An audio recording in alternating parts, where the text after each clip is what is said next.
से गंधटा घास खाउथिला सेई समय बाघ आसी पहुंचिला। बाघ कहला कोन करूछु कहला घास खाउछि ना घास केमि दिया ना देलिया। बाघ कहला चुप घास पूरा सबुज। गंध कहला ना घास अछि नील। बाघ कहला ना घास अछि सबुज। गोटिए घंटा दी जन भीतर झुकी लागिला।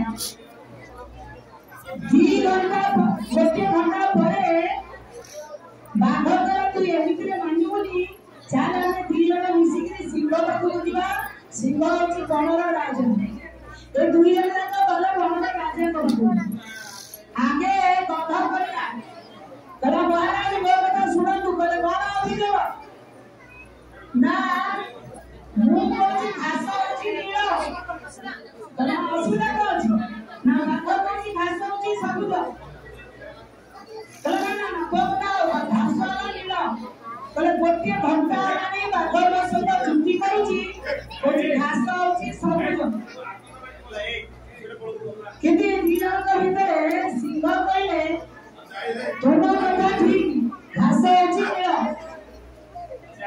गंध के खुशी रे नाची गला कहला बढ़िया हला ये ताके किछु पनिशमेंट मिलला मु तो विजय हेली कहली गंध के मते पड़ेला ठीके भाबे जाई फोन कर फेरिला।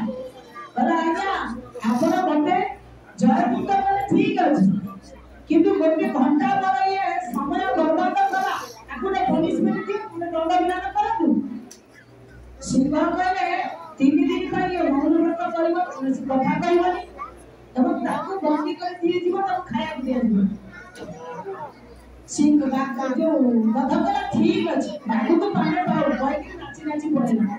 से पड़ेला पर बाघ पचारिला सिंह हयो तुम बड़ा जंगल रे राजा तमरा बुद्धि अछि जेते पशु को पचारियो से कहले घास होती सबुज। ए कथाटा कथा रे तुमे घास मिला मिली कहयो फिर तामे मते पनिशमेंट दे 3 दिन कहबो किछि खाइबी चुपचाप मोर होटल लाइबी ये की दंड।